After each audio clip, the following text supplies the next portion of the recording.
നമസ്കാരം.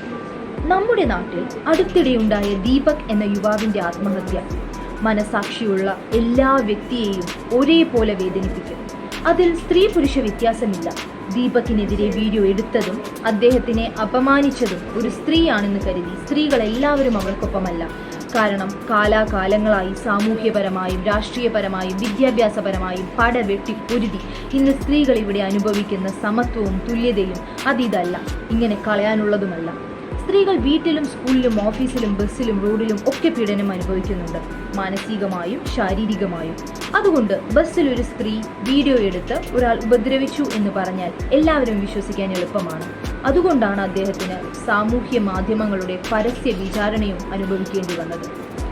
ഇതെല്ലാവരും വിശ്വസിക്കാൻ കാരണം സ്ത്രീകൾ ഇപ്പോഴും ഇത്തരം പീഡനങ്ങൾ ഒരു വിഭാഗം പുരുഷന്മാരിൽ നിന്നും അനുഭവിക്കുന്നു എന്നുള്ളതുകൊണ്ടാണ്. സ്ത്രീകൾ അനുഭവിക്കുന്ന ഇത്തരം പീഡനങ്ങൾ തെറ്റാണെന്നും പ്രശ്നമാണെന്നും സമൂഹം അംഗീകരിക്കാനും ഇതിനെതിരെ നിയമങ്ങൾ നിർമ്മിക്കാനും തുടങ്ങിയിട്ട് കുറച്ചു കാലങ്ങളെ ആവുന്നുള്ളൂ.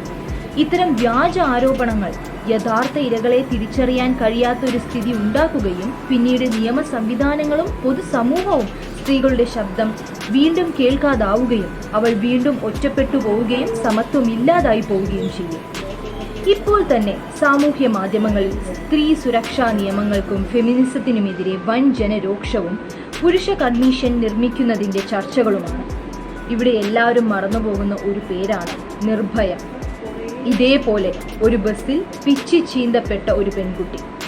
അതുകൊണ്ട് ഫോൾസ് അലിഗേഷൻസ് ഉന്നയിക്കുന്നവർക്കും സോഷ്യൽ മീഡിയ ട്രയൽ നടത്തുന്നവർക്കും നിയമം കയ്യിലെടുക്കുന്നവർക്കുമെതിരെ കർശന നടപടി സ്വീകരിച്ചാൽ മാത്രമേ നിരപരാധിയായ ഒരു ദീപകിനെയും ഇരയായ ഒരു നിർഭയെയും കൂടി നമുക്ക് നഷ്ടപ്പെടാതിരിക്കൂ.